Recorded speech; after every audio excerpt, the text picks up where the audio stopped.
ప్రపంచవ్యాప్తంగా జరుగుతున్న పరిణామాలు చూస్తే మూడో ప్రపంచ యుద్ధం తప్పదేమో అనిపడుతుంది. దేశాలన్నీ రెండు వర్గాలుగా చీలి భీకర యుద్ధానికి దారితీసేలా ఉంది. ఇరాన్ ఇజ్రాయెల్ యుద్ధంలోకి ఉత్తర కొరియా ఎంటర్ అయింది.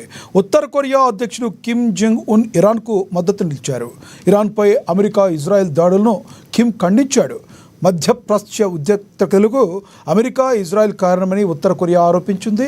ఇది సార్వభౌమ దేశ భద్రతా ప్రయోజనాలు, ప్రాదేశిక హక్కులను తీవ్రంగా ఉల్లంఘించడమేనని ఉత్తర కొరియా విదేశాంగ మంత్రిత్వ శాఖ పేర్కొంది. ఇరాన్కు మద్దతుగా యుద్ధ సామాగ్రి అందిస్తామని కిమ్ తెలిపారు. ఇరాన్పై ఇంచి దాడులు జరిగితే వాటికి ఉత్తర కొరియా కూడా ధీటుగా స్పందిస్తుందంటూ కిమ్ హెచ్చరించాడు. అటు అమెరికా అధ్యక్షుడు ట్రంప్కు ఉత్తర కొరియా అధ్యక్షుడు కిమ్ జంగ్ ఉన్ సీరియస్ వార్నింగ్ ఇచ్చాడు. Which one's the best crypto asset? Well, Bitcoin's the best crypto asset. Okay. What's the second best? There is no second best. There's no second best crypto asset. There's a crypto asset. It's called Bitcoin, right? Right? There's no second best, okay?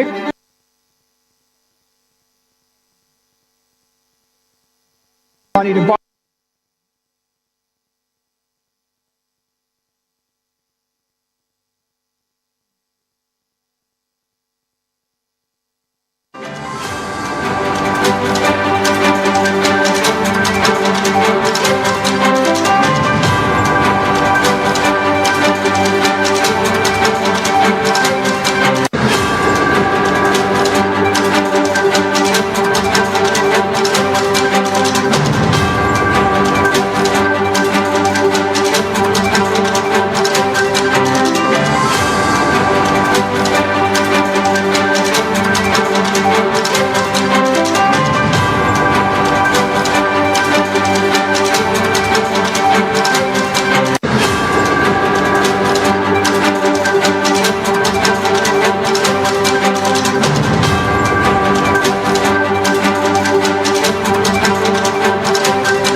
ప్రపంచవ్యాప్తంగా జరుగుతున్న పరిణామాలు చూస్తే మూడో ప్రపంచ యుద్ధం తప్పదేమో అని కనబడుతుంది.